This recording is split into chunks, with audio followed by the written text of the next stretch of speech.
Ni furaha, bashasha na vifijo vimetawala katika kijiji cha Makunda na vijiji vingine 11 vilivyopo katika wilaya ya Iramba mkoani Singida baada ya serikali kutoa hati za ardhi za kimila 893 kwa wananchi wa maeneo haya, inayolenga kumaliza migogoro ya ardhi na kukuza uchumi, hatua ambayo imepokelewa kwa mikono miwili na wananchi wa vijiji hivi 12.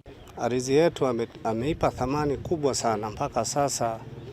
Kwanza kabisa hati hii inaenda kutatua migogoro, kwa sababu baada ya kupima sasa ni beacon ya moja kwa moja ambao nadhani haitakuwa inahamahama. Sisi wanawake tumeshukuru kupata hii hati kwa sababu itatukwamua kwenye uchumi.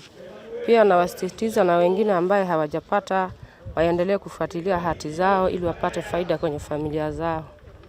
Hata niendapo benki nikitaka kukopa hela sikataliwi, nitapewa kwa wakati.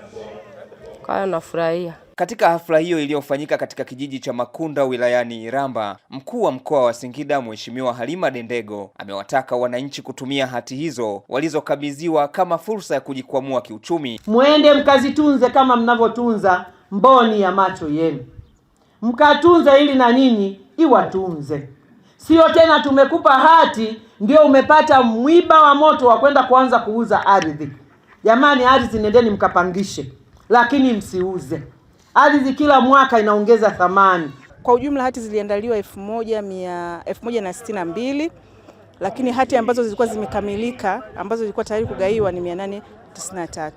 Wito wangu kwa wananchi ambao wamepata hati kwa siku ya leo ni kuendelea kuzitunza, lakini kikubwa ni kutumia hati hizi katika taasisi mbalimbali za kifedha kwa ajili ya kupata mikopo, hasa ile mikopo ya pembejeo, mikopo ya kilimo kwenye zile benki zetu za kilimo. Kwa miaka mingi ukosefu wa nyaraka rasmi kama hati za ardhi umekuwa chanzo cha migogoro ya mipaka na kizuizi kwa wakulima kupata mikopo ya kujiendeleza miongoni mwa vijiji hapa nchini, ambapo kwa halmashauri ya wilaya ya Iramba, kati ya vijiji 70 vilivyopo, tayari vijiji 66 vimerasimishwa katika zoezi hili. Kutoka katika kijiji cha Makunda, halmashauri ya wilaya ya Iramba mkoani Singida, Deus Liganga, Azam News.